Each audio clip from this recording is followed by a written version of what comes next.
ICAR biologics పరిశ్రమ విస్తరణ కార్యక్రమంలో నాతో పాటు ముఖ్య అతిథులుగా ఐటీ పరిశ్రమ శాఖ మంత్రులు దుద్దిల్ల శ్రీధర్ బాబు గారు,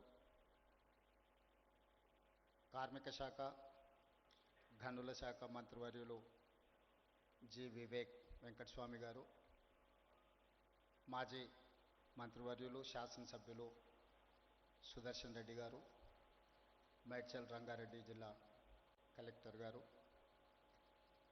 పరిశ్రమ మేనేజింగ్ డైరెక్టర్ ఆనంద్ రెడ్డి గారు ఈ కార్యక్రమంలో పాల్గొని తెలంగాణ రాష్ట్రం ముఖ్యంగా జీనోమ్ వ్యాలీ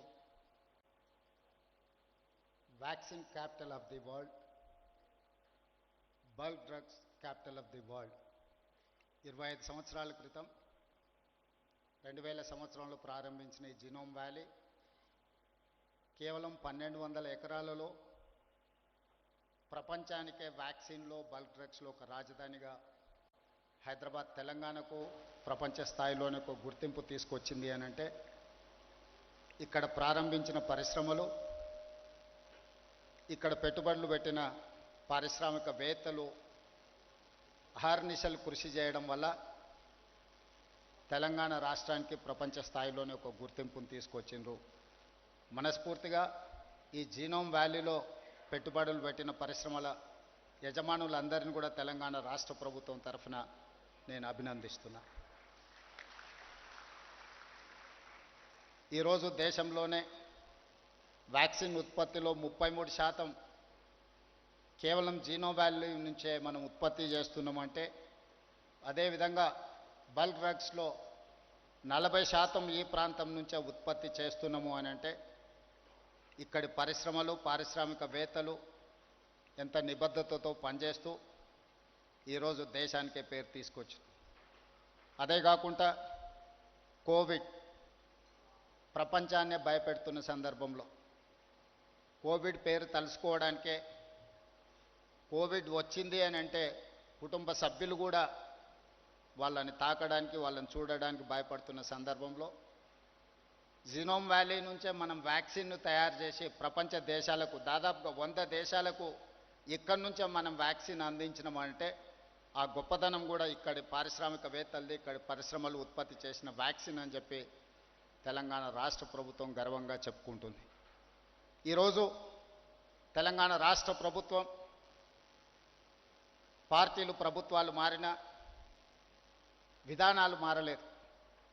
దాదాపుగా 1994 నుంచి 10 సంవత్సరాలు టీడీపీ ఉన్నా, 10 సంవత్సరాలు కాంగ్రెస్ పార్టీ ఉన్నా, 10 సంవత్సరాలు బీఆర్ఎస్ ఉన్నా, ఇప్పుడు మేము అధికారంలోకి వచ్చిన పరిశ్రమల యొక్క పాలసీస్ విషయంలో కానీ, ఇన్సెంటివ్స్ విషయంలో కానీ, పరిశ్రమలకు అనుమతులు ఇచ్చే విషయంలో కానీ విధానపరమైన నిర్ణయాలలో మెరుగుపరుచుకుంటూనే ముందుకు వెళ్ళినాం తప్ప ఎక్కడ కూడా పరిశ్రమలకు ఇబ్బంది కలిగే విధంగా, పారిశ్రామిక విధానాన్ని ముందుకు తీసుకెళ్లే విధంగానే ప్రభుత్వాల నిర్ణయాలు ఉన్నాయి.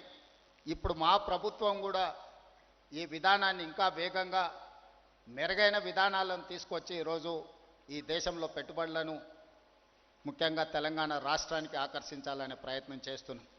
నేను, మా మిత్రుడు శ్రీధర్ బాబు గారు ఈ 18 నెలల్లో దాదాపుగా 3,28,000 కోట్ల రూపాయల పెట్టుబడులు తెలంగాణ రాష్ట్రానికి ఆకర్షించి ఈరోజు డేటా సెంటర్స్కి హైదరాబాద్ ఈజ్ ద ప్లేస్. ఈరోజు జీసీస్కి దేశంలోనే మొట్టమొదటి స్థానం హైదరాబాద్ నగరానికి ఉంది. ఈ మధ్య బయోఫార్మసైడ్ కానీ ఇతర పరిశ్రమలను ఆకర్షించడంలో కూడా తెలంగాణ రాష్ట్ర ప్రభుత్వం అన్ని రాష్ట్రాల కంటే ముందుండి ఈరోజు తెలంగాణ రాష్ట్ర ప్రభుత్వం కర్ణాటకతోనో, ఆంధ్రప్రదేశ్తోనో, లేకపోతే మహారాష్ట్రతోనో, ఇతర రాష్ట్రాలతో పోటీ పడడం కాదు, ప్రపంచ దేశాలతోనే పోటీ పడాలని, ప్రపంచంలో ఉన్న అధునాతనమైన విధానాలను, పరిశ్రమలను ఇక్కడికి ఆహ్వానించాలని Telangana rising 2047 we wanted to dedicate our policy on December 9, 2025, that is Telangana Rising 2047. Our target is 2035, we wanted to reach $1 trillion economy from Telangana state. We wanted to achieve by 2047, $3 trillion economy of this country. Government of India is targeted for $30 trillion economy by 2047. We wanted to contribute ourselves 10% of the Indian government economy. So we wanted to make sure our policies, our permissions, our infrastructure, we wanted to develop up to the mark. We wanted to create a China plus one country. Now, the entire world after COVID, they are searching for China plus one country. They wanted to shift their investments. They wanted to take one more place to produce their, whatever their investments and their production. Now, Taiwan is the place, but Taiwan is a spillover. Now, everyone is focusing China plus one. Most of the investors are looking towards India. But my point is, I wanted to create alternate China plus one in Telangana state, Hyderabad. So that is why we are working hard to create an atmosphere and infrastructure and policies. I need your support, Genome Valley investors, and who wanted to invest in Telangana, India, in pharma, EV, electrical vehicles, and IT, in other sectors. Whoever wants to invest in India, please come. Please join with us in Telangana. We are there to support, we are there to encourage, we are there to give incentives and permissions. Thank you.